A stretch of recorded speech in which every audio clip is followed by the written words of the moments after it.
మన నాని గారిది next movie వచ్చేసి సుజిత్ గారితో అయితే రాబోతుంది. కానీ రీసెంట్గా ట్విట్టర్లో ఒక బజ్ అయితే నడుస్తుంది. ఈ మూవీ అప్డేట్స్ వచ్చేసి నాని గారిది ప్యారడైజ్ మూవీ తర్వాతే రాబోతున్నాయని ఒక బజ్ అయితే నడుస్తుంది. ఇంకా ఈ మూవీకి మైనర్ అప్డేట్స్ మాత్రమే 2026లో ఫస్ట్ హాఫ్లో అయితే రిలీజ్ కాబోతుందని ఒక బజ్ అయితే నడుస్తుంది. ఇంకా దీనిపైన మూవీ టీం వాళ్ళు ఎటువంటి క్లారిటీ అయితే ఇవ్వలేదు భయ్య, ఇది జస్ట్ ఒక బజ్ మాత్రమే.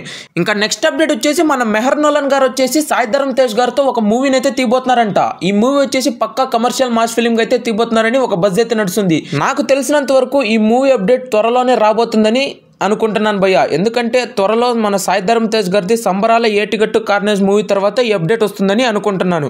ఇంకా నెక్స్ట్ మూవీ అప్డేట్ వచ్చేసి మన రామ్ చరణ్ గారు వచ్చేసి అనిరుద్ మరియు నెల్సన్ గారి కాంబోలో ఒక సినిమాని అయితే తీయబోతున్నారంట.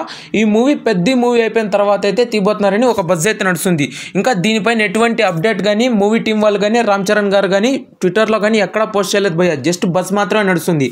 ఇంకా నెక్స్ట్ మూవీ అప్డేట్ వచ్చేసి ప్రభాస్ అన్న ఫౌజీ మూవీ వచ్చేసి ఒక సినిమాటిక్ యూనివర్స్గా అయితే తీయబోతున్నారంట.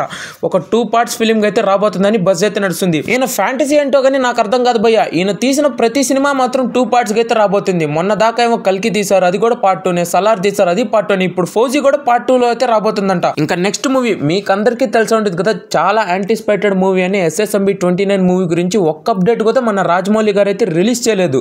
కానీ నవంబర్ మంత్లో అప్డేట్ రిలీజ్ చేస్తామని చాలా మంది అయితే చెప్తున్నారు.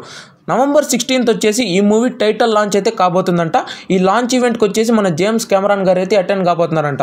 ఈవెంట్ అంతా నడిచేది మాత్రం హైదరాబాద్లో అయితే నడుస్తుందని ట్విట్టర్లో ఒకటే బజ్ అయితే నడుస్తుంది భయ్య. ఇంకా దీనిపైన అఫీషియల్ కన్ఫర్మేషన్ అయితే రాలేదు. చూద్దాం త్వరలో మూవీ టీం వాళ్ళు ఇస్తారేమో అని.